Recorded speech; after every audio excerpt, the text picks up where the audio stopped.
Extinction has brought a ton of new items, so we are going to explain every existing and new feature added with Extinction, starting with number 50. This video is sponsored by Meteor 9. Meteor 9 is a kava and kratom seltzer company which provides an alternative to alcohol. These drinks give you a high, but without the impairment. They have a ton of great flavors, my favorite being tropical. Simply go to meteor9.com and use my code OUTCAST and you will get 25% off your entire order. If you're looking for a great alternative to coffee or just a way to get you going in the morning, Mitra is definitely the way to go. Now, back to the video. Coming at number 50, we have the Biog Grinder. This is a new item added with ASA, and this grinder is used to grind up dinos into kibble and resources. It requires gasoline to run and is pretty self-explanatory. It's mainly used for kibble and will harvest different kibble depending on what dino is being grinded. So for example, extraordinary kibble will be harvested from dinos that require that to be tamed. Coming at number 49, we have the Battle Rig Garage. This is the new item added with Bob's Tall Tales. It can be used to customize the new vehicles. You have thousands of different ways to customize your car. These cars can be used to travel the map, PvP players, or just having fun. They seem to work way better than the old tech ATV on ASE. Coming at number 48, we have the Tribe Tower. This is a new tower added with ASE that allows your tribe to gain extra experience and boost the amount of element that you get from boss fights. It can only be powered outside and requires trophies to run. You cannot repair it, so once a tribe destroys it, you have to rebuild the entire thing again. It's a cool feature that will help keep players out of caves. Coming at number 47, we have the new structure skins. These can be found in your cosmetic tab. Put a foundation or structure in your inventory and then go on the right side of your inventory. Then you can apply it to any structure when it's placed down. These are great new skins added with Bob's Tall Tales and make your base look 10 times better in my honest opinion. They really suit the map well. Coming at number 46, we have the new armor skins. These can be applied to any type of armor and work the same way as the structure skins. You need Bob's Tall Tales to use them and they really make your character stand out. Coming at number 45, we have the Explosive Spear. This is a new weapon added with ASA and it's decently useful. It's exactly what you think it is. When you throw it, it will explode after a few seconds. The delay is the biggest downside of this, however, it does a lot of damage, so it's pretty useful. Coming at number 44, we have the Extinguisher Grenade. This is a new grenade added with ASA and it's insanely useful. This can be used to put out fires, and while that sounds useless, for PvP it's very important. This will save you from flamethrowers and fire wyverns. So for PvP it's a game changer and will definitely help a lot of people. Coming at number 43, we have the Blade Wasp Hive. This is a new turret/defense system for PvP or PvE servers. This is probably the best new item added with Extinction. It stops Quetzal raiding as well as just any flyer raiding. It doesn't 100% stop it, but it makes it very difficult to do. The hive damages a flyer more and more over time, meaning if a flyer sits on your base, it will eventually kill it completely within a minute or so. You can also stack these, however it won't stack when you have more than 4 on a base. Coming at number 42, we have the Makeshift Mega Lab. This is a new chem bench that was added with ASA, however it's not that fast. The main use for this is that it has the ability to change a leveled dino's stats, which is a massive game changer. So if you accidentally put all of the levels into melee, you can completely erase that and re-level your dino. Coming at number 41, we have the Wasteland Lights. These are the new light added with ASA, which is mainly used as a PvE item. It's actually pretty decent at lighting up a room, but it could be better. Overall, not a bad new PvE item added. Coming at number 40, we have the Delivery Crate. The Delivery Crate is a simple way to deliver items across the map to other players. This is most useful in PvE. All you have to do is make a waypoint on your map and it will go to that area. Coming at number 39, we have Taxidermy. This is a way to store a dead dino or a player in your base. Just build the taxidermy base and you can harvest the taxidermy from any dino when it is killed. It's a cool way to show some dinos in your base if that's your thing. Coming at number 38, we have the Dino Leash. This is a electrical leash which will limit the dinos to a certain area and won't let them out. It's useful for PvE, but honestly I don't see a big use for it. Coming at number 37, we have Unstable Element. Unstable Element is the new way to craft element. It turns element dust into actual physical element. It's very time consuming, but it's very useful. Coming at number 36, we have the Tech Bridge. The Tech Bridge is an existing item from ASE, but it got a revamp. It's much smoother looking now, and it's just a bridge that you can turn on and off.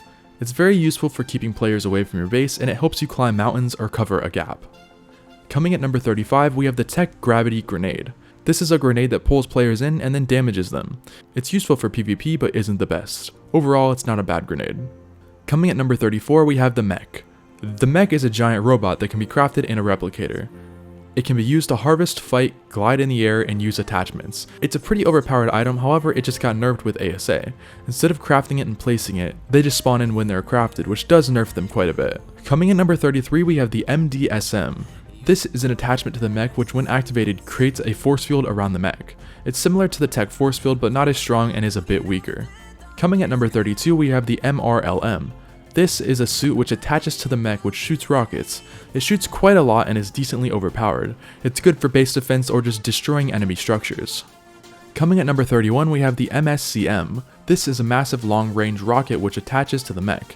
It shoots very far and is very powerful. It's the best attachment for a mech in my honest opinion. Coming at number 30 we have the Dreadnoughtus. This is one of the new dinos added with ASA. It's a new Bronto-like creature which can shoot beams out of its mouth. It can also charge up another ability. I'm not entirely sure how to fully use it, but it's a great new dino. It can also damage tech structures, which is a crazy ability to have. Coming at number 29 we have the Armad Dogo. This is a new dog that was added with ASA and is great to have.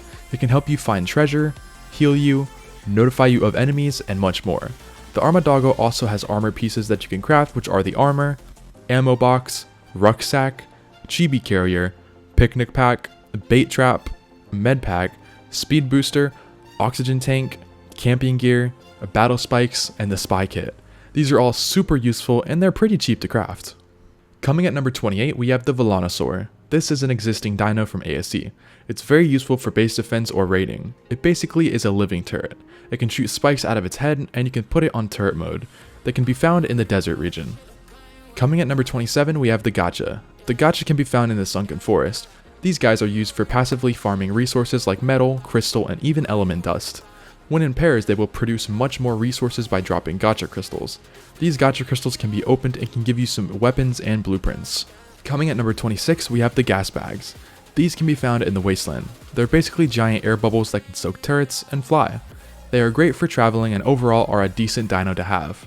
Coming at number 25, we have the Mana Garmer. The mana can be found in the snow bubble. It is very tricky to get into a trap, but it's an amazing dino to have. It can shoot ice beams, glide around the map, and freeze players and dinos. It's an amazing PvP dino as well. Coming at number 24, we have the Snow Owl. The Snow Owl can be found in the snow bubble. It can dive bomb similar to the Griffin and is able to freeze dinos and players. One main feature that it has is the ability to heal dinos. It's great for raiding as you can heal your soakers. Coming at number 23, we have the Ice Titan. It can be found in the ice bubble and you have to summon him. The Ice Titan can be tamed or killed. Killing it will give you a good amount of items and BPs. It's also great for raiding. The Ice Titan can shoot ice balls and pounce the ground. Coming at number 22, we have the Desert Titan. The Desert Titan can be found in the desert bubble. It can be summoned just like the last one. Again, it's useful for raiding and you can also kill him. The Desert Titan has the ability to shoot lightning and players and has a flock which can attack players and dinos. Coming at number 21, we have the Forest Titan. It can be summoned in the Sunken Forest. It can be tamed or killed like the other two. It can shoot roots at players and dinos and can stomp the ground as well. It's my favorite Titan out of all three. Coming at number 20, we have the King Titan. It is the main boss that you have to defeat on Extinction. It can be found on this platform in the Wasteland. The King Titan is one of the most difficult fights on ARK as it has an insane amount of health. If you're up for the challenge, the King Titan is a really fun fight. Coming at number 19, we have Tech Dinos. Tech Dinos are one of the most useful early game things to farm. They drop metal, element dust, crystal, and electronics. This really helps you get started when you're fresh. They can be found on every map and Tech Dinos are also higher level than regular dinos. Their max level is 180, making them much stronger. Coming at number 18, we have Corrupted Dinos. Corrupted Dinos are the new dinos added with Extinction. They are wild dinos that attack anything and will even attack your structures. They cannot be tamed, and when harvested give you corrupted nodes which act as an organic polymer. Coming at number 17, we have the Wandering King Titan. This is a new feature added with ASA, which is supposed to be on ASC. The King Titan will randomly spawn in the wild and wander the wasteland. He's not as strong and is pretty easy to kill. Once killed, everyone around him gets some benefits like extra experience and buffs. It's a pretty cool feature that I really wish that they added on ASC. Coming at number 16, we have Meteor Showers. These happen randomly within the world and are really cool to watch. The meteors only hit the wasteland and do not affect the bubbles or the city. The only issue with this is that building in the wasteland sucks having to deal with these as they just last way too long. Coming at number 15, we have the Pegos and Gacha Crystals. With ASA, the Pego Mastex can now pick up Gacha Crystals, meaning that you don't need to sit with them or install a mod to do it. It's a great new feature added and really helps out a lot. Coming at number 14, we have NeverEnding OSDS. This is a new feature added with ASA, and this allows for the legendary drops to never stop, meaning you can keep farming items and BPs until you feel like it. Coming at number 13, we have OSD drops. These are your main source of farming really good items and BPs on Extinction. They come in tiers of green, blue, yellow, red, and legendary being the best. To do these, you need to defend the drops for 5 waves, which gets harder as they go. I recommend using charges and manas to do these. Coming at number 12, we have element veins. These are similar to OSDs, just instead of BPs you get element. You defend them for 5 waves, each getting harder. Once done, you can harvest the element. It's the easiest way to get a few thousand element quick, just be careful as you can damage the element during the fight. Coming at number 11, we have farming dinos for element dust. The tech dinos give you a decent amount of element dust depending on your stats. When killed, use a chainsaw to harvest them and you can easily farm fast element. While this isn't the best method to farm, it's a quick one if you need some fast element. Coming at number 10, we have farming light posts, benches, and tables. These 3 structures can be found all over the city and give you quite a bit of element. You can use a pickaxe or a Dodicarus to farm them. Coming at number 9, we have terminals. Terminals can be found all over the map and work as drops. While they don't have loot, they are your main way of transferring out of the server. You can also craft element in them if you need to as well. Coming at number 8, we have the Forest Titan Cave. This can be found here on the map. The items needed to summon the Titan are also on screen. Just travel through the cave and you can summon him here. Coming at number 7, we have the Ice Titan Cave. This can be found here, and here's what you need to summon him. Again, just travel through and you can summon him here. Coming at number 6, we have the Desert Titan Cave. This can be found on screen now, as well as what you need to summon him. Again, just travel through the cave and you can summon him here as well. Coming at number 5, we have the new structures in the snow. These are 2 new mansion-like structures. They make a really good base spot if you're open to living in the snow. Coming at number 4, we have bones in the wasteland.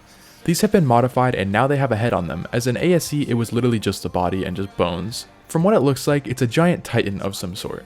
Coming at number 3, we have the tower modification in the city.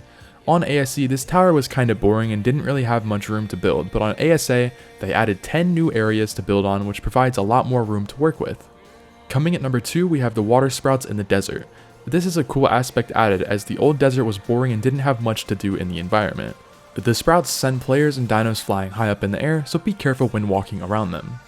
Coming at number 1, we have the city upgrade.